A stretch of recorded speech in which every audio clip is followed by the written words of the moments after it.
Hi, and welcome into the Ranch Sitdown. My guest today, Elysha LeMaster. Hey there, how are you doing today? Good. How are you, ma'am? Thank you. I'm doing good. Thank you for having me, Shane. Absolutely. Yeah, I'm excited to be here. First time at the ranch. Yes. Yes. Been listening to y'all for a while now, so I'm very, very blessed and thankful to be here. So thank you for having me. Thank you very much. Yeah. You want to play us a song? I would love to. What are we going to hear? Ooh, I will play... I'll play My Sweet Goodbye first. So this is a song that I did a radio tour for and got to release back in the beginning of June 6th. It's out on all streaming platforms. And yeah, I'm just going to play it for you. You want a little backstory or is it just like... Play it first. Play it first. Okay. Yeah. Cool. Here's Sweet Goodbye.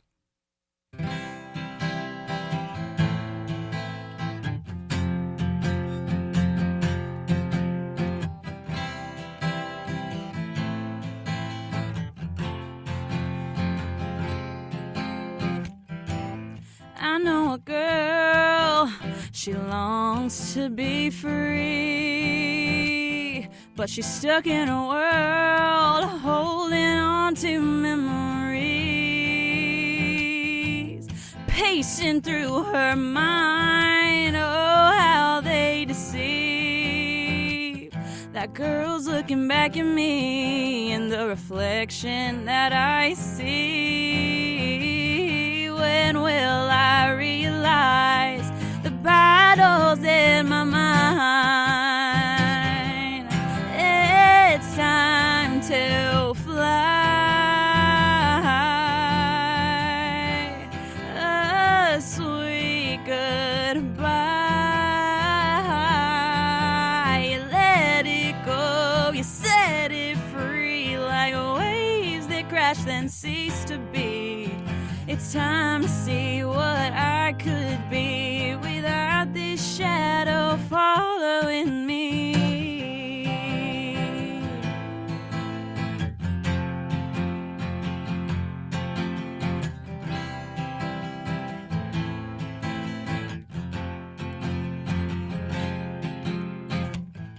I run through the rain and tearing through the storm, bruised by the cold and craving summer's warmth, learning quickly that freedom is born. Now that I realize the battles in my mind, it's time to fly.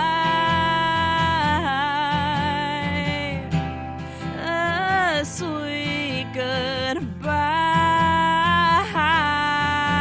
You let it go, you set it free like waves that crash then cease to be.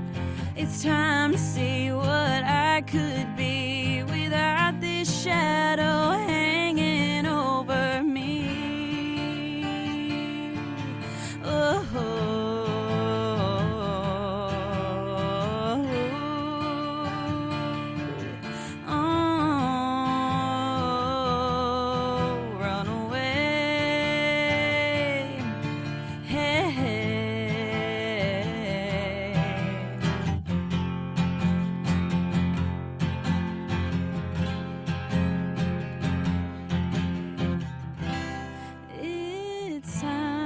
To fly, a sweet goodbye, bye, bye, bye. You let it go, you set it free like waves that crash then cease to be. It's time to see what I could be without this shadow following. It's time to see what I could be without this shadow following me. Oh,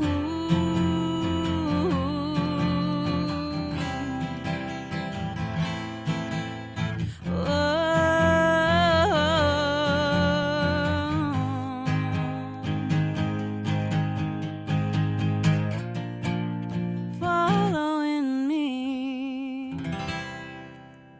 Very, very nice. Very Thank nice. you. Elysha LeMaster joining us here on the ranch. Her new song, Sweet Goodbye. Great song. Great music video, too, by the way. Well Hey, done. Thank you so much. You watched it? Yes. Is Aw. that weird to do a music video? You know, honestly, no, because when I was young, I used to do acting and theater so much. And so I actually was in acting and musical theater, I was kind of used to it in a sense. But the fact that it was just me was like, I was like, okay, everyone's looking at me like, no pressure. I was like, y'all don't judge me when I'm like lip syncing to my own song. Right. But thankfully, it was just my family. And I knew the guy that videoed me was the videographer. I met him through another music video, and he's really cool. So very cool. That was a cool experience. Yeah. So folks may recognize your voice, especially here on the ranch, because you were the one that got Cody Canada to remake the classic Mexican Sky and do it as a duet. Yes. How did you get that done? Oh my gosh. So it's a really funny story. So I used to do musical theater, like I was saying, for a while, and then at 15, I always loved music. I was playing a little bit of guitar before I joined the School of Rock in New Braunfels, and they own that school. Yeah. And so, he would play these events all over New Braunfels, all over town, and, he invited me to sing a song with him. He's like, hey, for this show, it was like a little benefit. And he's like, for this show, you come up and sing a song with me. You choose whatever song you want to sing with me, and we can do it. And, before going to the School of Rock, I hadn't really listened to his music, and I hadn't really, known of him before. And so me and my dad were looking through his catalog of songs, and there was constantly all these songs, and we came across Mexican Sky, the live version, and we're like, oh my god, this song is really good too, but there's only a live version. And I texted Cody, I was like, what about this song, what about Mexican Sky? And he was like, oh my god, I haven't played that in years, like that's crazy, like yeah, let's do it.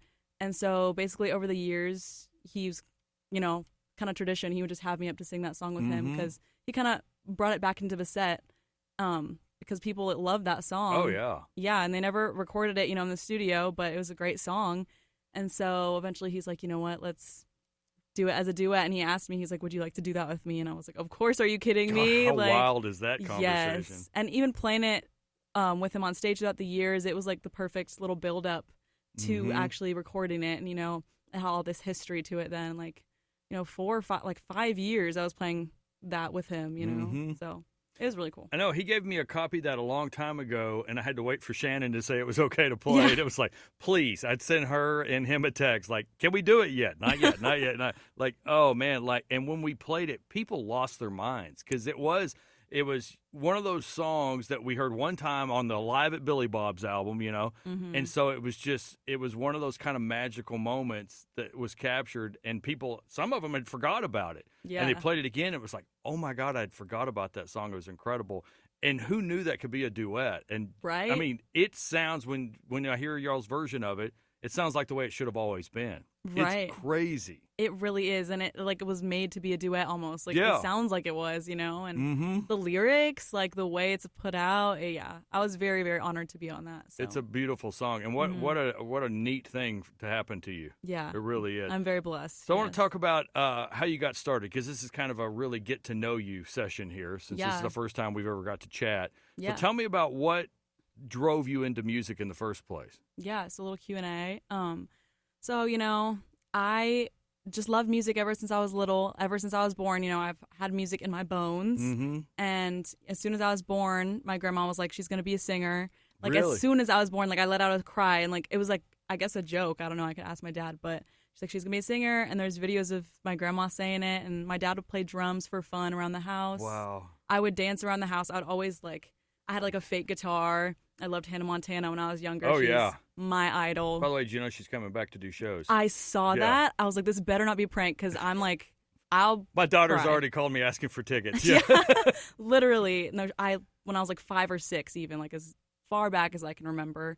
And then I did theater, as a lot of musical kids use as an outlet, and musical theater specifically. And then at 15 is when I kind of found out about performing, and I started performing on stage and, being in a band, writing songs, and I realized, like, oh, I could do this for a living, and I want to do this for a living. Like, this is what I've always wanted to do, because when I was doing theater, I thought that was my path, but I knew deep down, I was like, I want to be me, I don't want to be playing a character. Right. And I always felt like that was just what I was meant to do, and I've always, like, felt so at peace with it, like, it's just my passion, so. So that first time you get on stage to sing your songs and be you, what's that like? just Yeah. terrifying? Yeah, I mean, it took me a while to like get comfortable on stage. Mm-hmm. You know, my voice specifically, I felt more comfortable about my voice and, you know, kind of putting my own twist on my things and not trying to, you know, copy other Mm-hmm. artists. I always try to be unique in the way I sing, and it was more like finding my vibe on stage, Mhm. which to me is literally like I love to dance. I love to headbang. Like Well- I go crazy on stage whenever I don't have a guitar. So Now, see, you did some rock stuff. You were in Waves in April as Yes, well. So, yeah. like, you went from rock and roll to more of a kind of an Americana-ish type of Mhm. thing. So, like, Yeah, why I've that gotta- switch?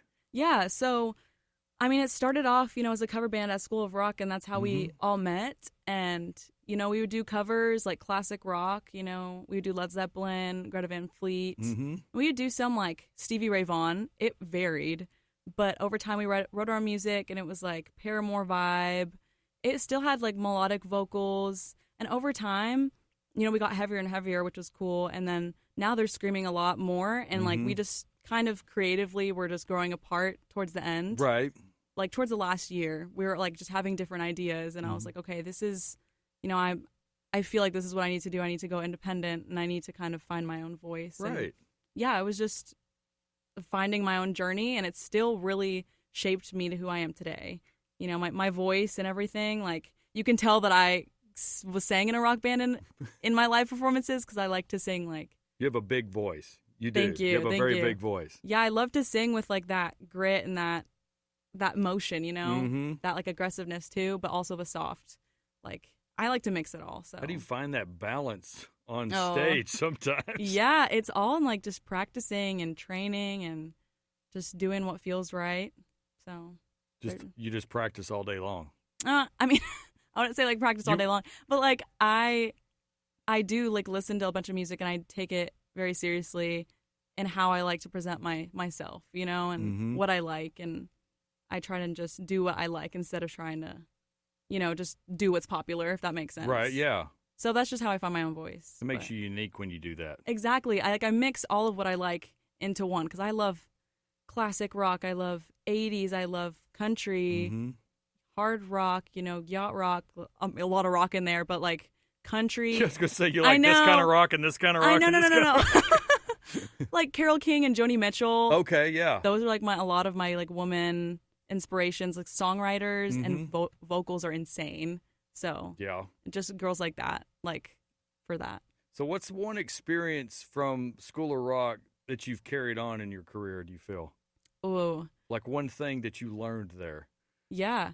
I would say, honestly, going into it, you know, I was a young little 15-year-old, and I learned how to really mesh with the band and how to, like, write music with other people and how to, you know, get cues from being in a band. It's really a performance-based program, Right. and just really, like, finding your own sound while also doing covers. You know what I mean? Like, it's okay to not sound Like exactly. making a cover sound like Yeah, your your own. song. Yeah, okay, Yes. I got you. And that's what I love to do. We loved taking a 80s cover and making it rock, or taking a country cover and making it more like soft or funky, and just driving with other people and like connecting with other Very cool. musicians in music.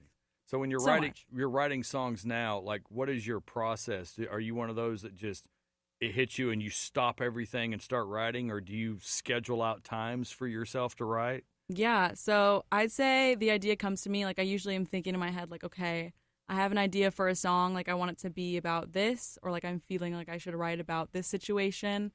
And then usually I'll have like a hook or a line that's really sticking with me, and I'll kind of base it off of that line. And I'll have a line that I'm like, the song is going to mean these things, and I'll start writing chords that like resonate with the vibe. Because the chords and the music is like, I love to dance, like I was saying. Yeah. So like, I love to feel it in the music as well as the lyrics. So to me, it sounds like you're more of a melody first type of person. Yeah, most of the time. Interesting. Yeah, and I do have lyrics written out like beforehand too. Mm-hmm. But when it comes to like the order of writing songs, it's usually like I have an idea, and I'll like just kind of riff along like na na na na, Mm-hmm. and like I'll have like an idea of what the words will be or what I want the song to be about. It's weird, I know. I wish I was able to do that. Like there's a part of your brain that works that mine doesn't. Well, Honestly, it's I mean, incredible. It is. It's really thank interesting you. to me. Well, everyone's process is different. And like I noticed a lot of people do lyrics 1st, and then Mhm. it's harder for them to do the melody. Yeah. Because it's just everyone's so different, and it's cool though. It's what makes everyone unique. So Absolutely, it is. All right, you ready for some rapid fire questions? I think Okay. Oh, Do you write better when you're happy, heartbroken, or hangry? are angry. Oh, dang! I haven't written a hangry song, I don't think yet. But now I will keep that in mind. Next time I'm You hangry, should try it. we'll see what comes out. Right? I'd probably say, probably heartbroken, just because that's like a lot of feelings, Right. Or I guess if you're a rocker, angry. Right, Instead of angry, hangry. yeah. I just say like the emotions come quicker. You know what I mean? When you're happy, I mean it's honestly a mix of both. Okay. Yeah. First concert you ever went to? Oh, Selena Gomez. No way! Yes, I was like 2nd grade. It was for my best friend's birthday. We were literally against the wall in the nosebleeds. We were the very last But you were seats. in the building. We were in the building. That's And it all was that in counts. her prime too. So Wow, you were a Disney Channel kid, weren't you? You definitely. don't ask my parents. You Yeah, definitely I were. was. Do you remember the first album you bought with your own money? Oh, this is that a one of hard those- one. Do you not want to Okay. admit this? Literally, I think it was okay. I remember singles that I would buy Okay. on iTunes. Mm-hmm. One of them was "To Sir with Love." Yeah. Do you know that song? Yeah. Yeah, "To Sir with Love." That was one of my audition songs that I did. And then I think the first album, I'm not even kidding you, is Bruno Mars, 24 Karat Magic. Oh, funny. I Great album. It great is. album. It's very different from what I do now, but like that was just Yeah. I was a little pop girl, but "To Sir with Love," and then there's a song by Darius Rucker. It was like "Homegrown Honey." I had Mhm. that one on there, and then Your one music, by Madonna, I think. your music tastes are all over the map. Literally. Like that's crazy. Yeah. All right, here's one. If aliens were to come down to the planet Earth and they run into you and they say, "Explain Texas music to us," what song would you play for them? Oh my gosh. You got one song. One song. One song. What is that song? Oh my goodness. That's like the impossible question. What would you say? Yeah, I'm gonna throw this back at you. The Road Goes On Forever, Robert Earl Keen. Robert Earl Keen. Yeah, That's a good 'Cause one. It's a story song. Oh. Yeah. That's actually impossible. That's so impossible. Nobody has ever been able to answer this question right off the And bat. it's country music. It like could be whatever. Texas music. Texas Or music. it could be Stevie Ray Vaughan, ZZ Top, Oh, Post wow. Malone. Honestly, George for Strait, it could some be reason, whatever. I'm thinking like New Year's Day by Charlie Robinson. Yeah, okay. That one's coming to mind. That's a great one. It's a good story song. It's a good story song. That's why I'm thinking of it, because it's like, I think that's the key in Texas music. It Yeah. is the songwriting. yeah. And that's the thing. Like your song that you just played for us, there's a story around that song. And that's the great thing Yeah. about this music scene. or maybe even like a Dixie Chicks. Yeah. Like Wide Open Spaces or something like that. Great song. Yeah, I love the Dixie Chicks. Or the Chicks now, right? Yeah, the Chicks My now. bad. That's right. You get in trouble. Oh, yeah. But yeah, probably one of those. I mean, that's like just there's so many songs to choose from. But It's that's a hard. good question. What is your go-to karaoke song? Ooh. Uh-oh. Oh my gosh. I have like two, I think. I either do Never Gonna Give You Up by Rick Astley. You Rickroll people I at Rickroll karaoke? people. Oh my gosh. And then I've done Kiss from a Rose by Seal. Oh, okay. Well, that's not easy. Jeez, No, those are that hard one's songs. also, one of my audition songs when I was younger. Difficult song. Yeah. All right, last question. What's something totally random about you that your fans might be surprised to know? Oh. Oh gosh. Is there a I'm secret pretty- talent? A secret talent. I'm an open book, honestly, but I mean, I love to dance. Like honestly, like not even aside from stage, like I like did hip hop. Did you really? I did hip Like hop, hip hop yeah. dance? Like hip hop like I broke it down. Like I did hip hop class when I was in early high school, middle Mhm. school. And so like I know it maybe doesn't seem like it, but like aside from just like dancing on stage, like I can dance. You ever done that on stage? No. No. I haven't like done a whole routine. I kind of just like do natural moves, Right. But like I can do a whole like choreo routine if I learn one. I would like to see that in the middle of the show one time. Eventually, we'll get there. Elysha LeMaster, how about one more song, ma'am? Yeah. Okay, so this song is going to be one that I wrote with a man called Bernie Nelson. Mm-hmm. And got to meet with him. Insane that I even got to write this song with him. And, we were doing a co-write. I hadn't done too many co-writes before this, and this was like a huge one, just starting off the bat. Yeah. And I was telling him the kind of some ideas that I had. We were just kind of throwing around ideas like, what should we write about? And then I was telling him my story of like how I was in a rock band and my story of life. And I was like, what if we wrote like a story about my life as an idea? And then he started throwing me like cool lines, and then I was like, okay, that's what we're doing. This was meant to happen. This was meant to happen. Yeah.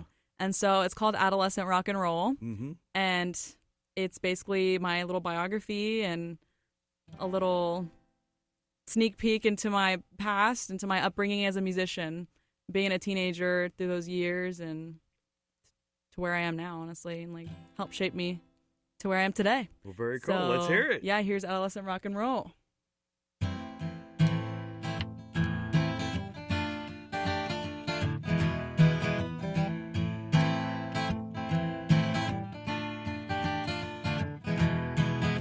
16, caught between rock and roll and daddy's little country girl, oh yeah.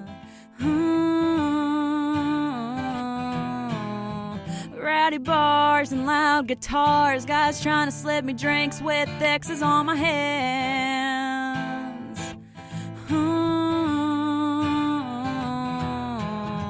Looking back seems like a long time ago. Just trying to find a way to feed my soul, my adolescent rock and roll. Adolescent rock and roll.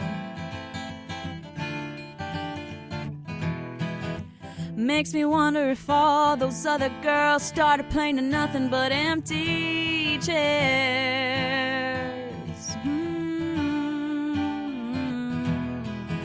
Then one night the stars lined up, and just like that I was getting my share. Looking back seems like a long time ago. Didn't know all along I was running the show in my adolescent rock and roll. Oh, adolescent rock and roll.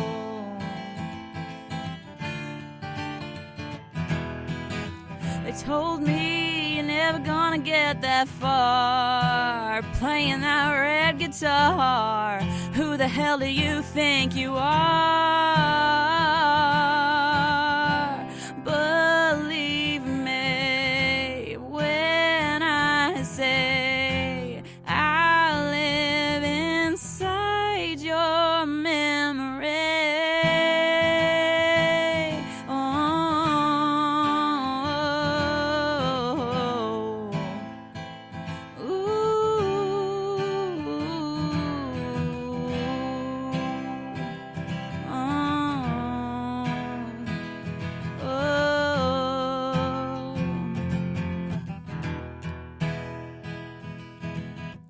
I can still hear the buzzing of the busted amp ringing in my ears.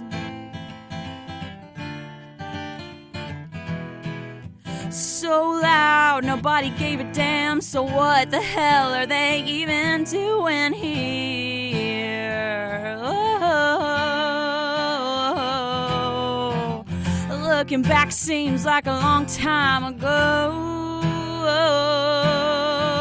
A little rebel, a little bit out of control in my adolescent rock and roll. Now I'm chasing that shooting star, just trying to light up the dark. Still got that little red guitar from my adolescent rock and roll. Oh, adolescent rock and roll.